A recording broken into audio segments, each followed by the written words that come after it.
tous, j'espère que vous allez bien et aujourd'hui je vous retrouve pour un petit bilan livresque comme d'habitude parce que c'est vrai que j'ai beaucoup lu en ces instants, enfin de ces temps-ci, on peut dire ça.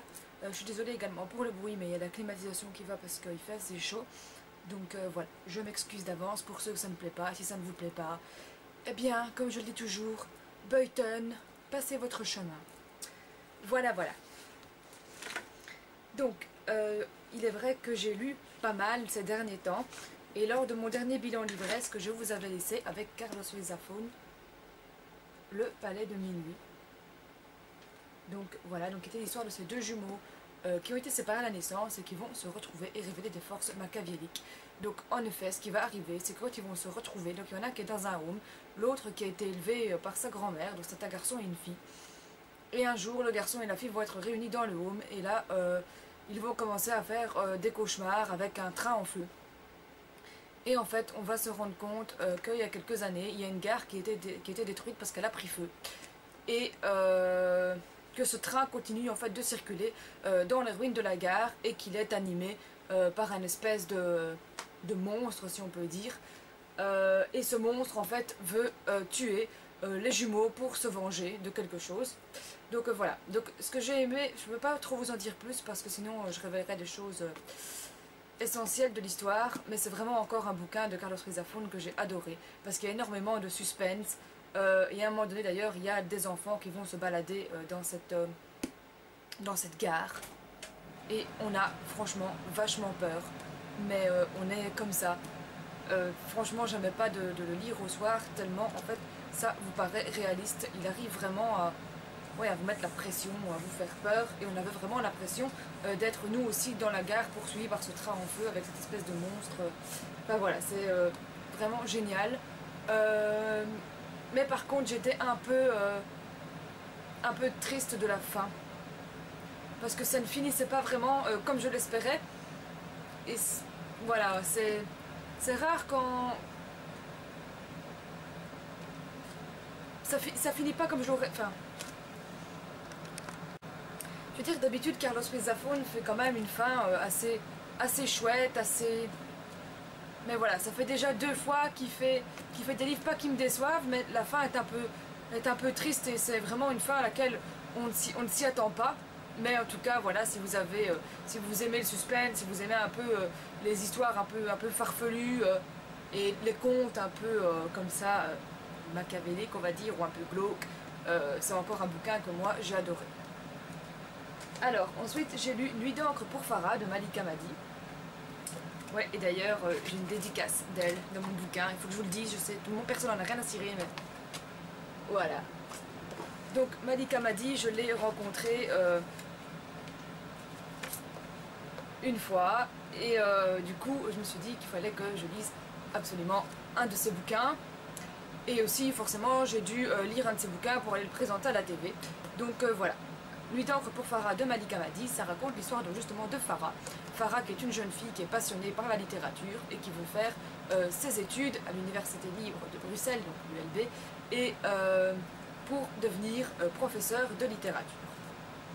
Et elle doit passer son dernier examen donc en secondaire, pendant que ses sœurs, elles, je ne sais plus comment elle s'appelle, Laetitia et je ne sais plus comment, sont préparées pour devenir des épouses modèles parce que Farah est musulmane et ses sœurs vont être préparées à être mariées et à devenir des épouses modèles pendant que Farah étudie. Malheureusement, il se fait que les deux sœurs décident de s'enfuir et de ne pas se marier. Elles ne veulent pas retourner en Algérie pour se marier. Elles veulent vivre avec des Belges qu'elles ont rencontrés ici et elles veulent faire leur vie avec. Donc elles s'en vont la nuit qui précède l'examen de littérature de Farah. Et forcément, ses parents vont interdire à Farah de passer son examen de littérature et vont la préparer au mariage pour ne pas que la honte s'abatte sur leur famille. Et histoire un peu que... donc elle va devoir en fait prendre la place de ses sœurs en Algérie. Forcément, ça ne va pas du tout lui plaire et elle va sombrer dans une très grave dépression. Alors c'est un bouquin que j'ai vraiment beaucoup aimé parce que... on se rend compte qu'en fait, quand on regarde, il y a beaucoup de gens qui disent que le mariage forcé c'est uniquement chez les musulmans, etc. Et c'est pas vrai du tout. En fait, c'est une tradition et nous aussi avant on faisait on faisait ça, ça n'a rien à voir avec la religion, ça a plutôt à voir avec l'argent, etc. Et c'est devenu comme une espèce de tradition, mais voilà quoi, c'est pas une histoire de religion. Et puis aussi c'est vraiment un livre que j'ai beaucoup aimé, notamment aussi pour les relations entre les familles, etc. Parce qu'on va se rendre compte que finalement la famille c'est quelque chose c'est quelque chose de très très important et c'est des gens qu'on ne veut pas décevoir. Donc enfin voilà, c'est vraiment un bouquin que j'ai apprécié lire parce qu'on se rend compte de tas de petites choses comme ça importantes sur la vie de famille, sur finalement ce qu'est l'amour et ce qui nous arrive au cas où on ne pourrait pas vivre nos rêves, eh bien qu'on risquerait de s'effondrer complètement si on ne peut pas accéder à la vie dont on a envie. Parce que moi je pense que chaque personne et tout le monde a le droit de vivre de la façon dont il le souhaite et personne ne peut nous forcer à faire quelque chose dont on n'a pas envie. Donc voilà, moi c'est la morale que je tire de ce bouquin.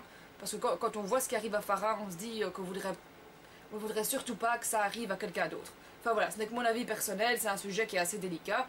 Maintenant, voilà, rien ne vous empêche de lire, vous de faire aussi votre propre idée de ce bouquin. Alors ensuite, c'est un bouquin que je vous ai présenté dans mes favoris de l'été.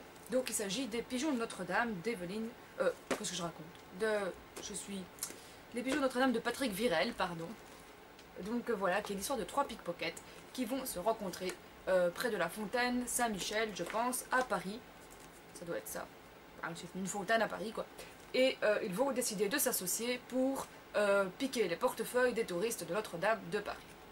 Et donc, ils vont rencontrer donc, les 3 pickpockets. Il s'agit de Sugar, qui est un Canadien qui déteste les anglicismes, de Fred, qui est un Parisien de Paris, qui adore Paris, qui est fan de Paris, qui adore sa ville, et Pushnell, qui est une Bruxelloise qui vient du quartier des Marolles, donc qui est une Belge.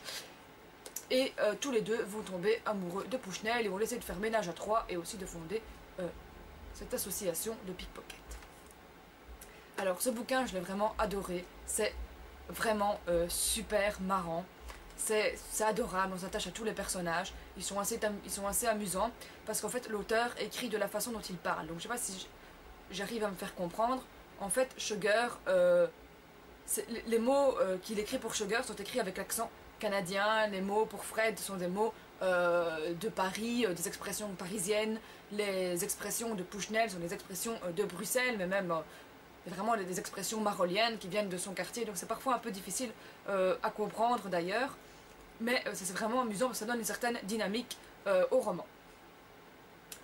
Alors, donc je vais dire, mais forcément il n'y a pas que ça, il va aussi y avoir la vie de famille de ces 3 personnages, parce que faire un ménage à 3 c'est pas évident, et Pushnell va d'ailleurs vouloir avoir un enfant, donc est-ce que ça va être possible ou pas avec leur métier, ça vous le découvrirez s'il vous prend l'envie de le lire, mais en tout cas c'est vraiment un petit bijou. Voilà, c'est vraiment un bouquin que j'ai adoré, on rigole du début à la fin, peut-être pas tout le temps parce qu'il y a quand même, c'est pas gay non plus tout le temps, ils ont leurs petits problèmes évidemment, mais c'est vraiment super agréable à lire parce que je vous dis, il y a vraiment une dynamique assez amusante dans ce roman. Fou, j'ai l'impression que je sais plus parler, là il fait chaud. Alors, le quatrième roman que j'ai lu, c'est l'autobiographie d'une courgette de Gilles Paris. Donc ça raconte l'histoire d'Icare, qui se fait appeler Courgette, ne me demandez pas pourquoi, qui veut absolument qu'on l'appelle Courgette, et qui a tué sa maman, qui était alcoolique, parce qu'elle regardait toujours la télé. Et sans le faire exprès, il a tué sa maman. Il a découvert en fait un revolver dans un tiroir, et il a voulu tuer le ciel, parce que maman dit toujours que c'est la faute du ciel, si elle est comme ça, parce que son père est parti la laisser tomber, donc elle est triste, et que c'est à cause du ciel, parce que le bon Dieu ne fait rien pour elle. Et donc, en voulant tuer le ciel, Icare tire un coup et la balle va tuer sa maman. Donc il va se retrouver dans un foyer pour enfants, et avant d'être jugé, il va aussi donc se retrouver dans ce foyer-là, et il va être aidé par un commissaire qui s'appelle Raymond, et Raymond qui va beaucoup s'attacher à ce petit garçon, et qui va même faire quelques démarches pour l'adopter. Alors, ce que j'ai aimé dans ce roman, c'est que c'est écrit... c'est Icare qui nous parle, et c'est écrit de la même façon que parlerait un enfant. Donc on va suivre toute cette histoire à travers les yeux d'Oscar et à travers ses petits yeux innocents. On dirait qu'en fait c'est un petit garçon qui n'a jamais rien vu, qui croit que le monde c'est comme à la TV. Et donc c'est assez amusant, on se dit parfois, mais il pose des questions qui sont tellement bêtes qu'on se dit mais enfin nous on le sait, pourquoi est-ce qu'il les pose? Et voilà, donc c'est vraiment, c'est super cute, c'est super attachant. Et ben voilà, finalement, au début on se dit mais enfin il a tué sa maman, c'est un acte terrible, et finalement on arrive à le pardonner, on arrive à le comprendre et à lui souhaiter tout le bonheur du monde. Enfin en tout cas voilà, c'est vraiment un petit bouquin super chouette à lire, qui va vraiment super vite à lire et qui est très très attachant. Et ensuite, tant qu'on est dans les foyers pour enfants, c'était un bouquin que j'avais lu il y a quelques temps et je l'ai retrouvé, je me suis dit allez soyons fous. C'est alors le nom quoi. Gun Durmeps, l'enfant du dimanche. Donc Gurdon Meps, l'enfant du dimanche. Donc, la couverture est comme ça. J'entends les bruits.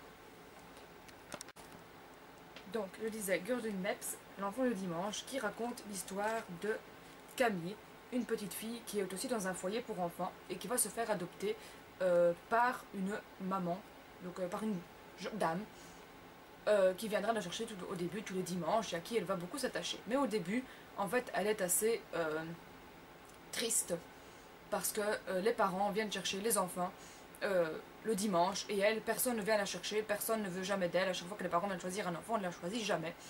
Jusqu'au jour où les sœurs qui tiennent le foyer lui annoncent qu'elle va être prise par une maman. Alors elle s'imagine la maman idéale, vraiment quelqu'un d'extraordinaire, et quand elle va être prise, elle va en fait être prise par une petite dame, toute petite, qui a les cheveux courts et qui est écrivain et qui n'a rien du tout de la maman qu'elle espérait, mais elle va malgré tout beaucoup s'attacher à cette maman-là, jusqu'au jour où la maman, un dimanche, ne viendra pas la chercher. Donc je ne vous en dis pas plus, elle va être extrêmement déçue. Et nous on se dit c'est pas vrai, ça y est, il s'est passé quelque chose. Et je ne vous en dis pas plus pour ne pas révéler le tout de l'histoire, n'est-ce pas? Mais en tout cas c'est aussi un petit roman très chouette à lire. Bon c'est pas une tuerie, hein, c'est aussi un peu la même chose, un peu cucu de temps en temps. Mais bon c'est un roman, en une heure il est lu. Et il est assez agréable, donc voilà, ça n'a pas été un coup de cœur, mais bon, je vous le présente quand même puisque je l'ai lu. Voilà, ça c'était pour les lectures du moment, enfin les lectures, ce que j'ai lu ce mois-ci. Et à présent, certains diront que je suis folle, d'autres me souhaiteront du courage, et d'autres iront se pendre après cette vidéo. Moi je vous dis, j'en sais rien, pour le moment, j'adore. Mais pour le moment, je suis en train de lire, donc je vous en parlerai. Hein. Je sais pas trop, mais je vous en parlerai. J'ai envie de faire ça. C'est bizarre, j'entends les bruits. Ça me perturbe. Donc pour le moment, je suis en train de lire Marcel Proust du côté de chez Swann. Alors vous allez vous demander pourquoi est-ce que tout d'un coup, elle a décidé de lire ça. Eh bien, en fait, c'est une histoire assez débile. Je suis allée à la FNAC et à un moment donné ça devenait long parce que j'attendais des gens qui étaient à la FNAC, ça devenait long et je me suis assise dans le rayon littéraire et j'ai pris le bouquin, un bouquin de Marcel Proust, et j'ai commencé à lire et je me suis dit waouh, c'est vachement beau. Et c'est, enfin, d'autres diront que c'est complètement stupide parce qu'en fait il ne fait que raconter sa vie, des souvenirs avec des phrases super longues, des trucs voilà, dont personne n'en a rien à cirer. Mais moi j'ai trouvé ça vraiment super, je sais pas, c'est intéressant, c'est beau, enfin voilà, il paraît qu'en plus c'est un grand auteur de la littérature, donc je me suis dit bah allons-y. Et pour le moment franchement moi je trouve ça, j'aime bien. Voilà, j'aime bien les gens qui racontent leur vie, peut-être, je n'en sais rien, mais en tout cas j'aime vraiment vraiment beaucoup ce bouquin. Donc voilà, c'était ma petite chronique, enfin mon petit bilan littéraire du mois. Donc j'espère que ça vous a plu et je vous dis à très très bientôt pour une prochaine vidéo. Ciao!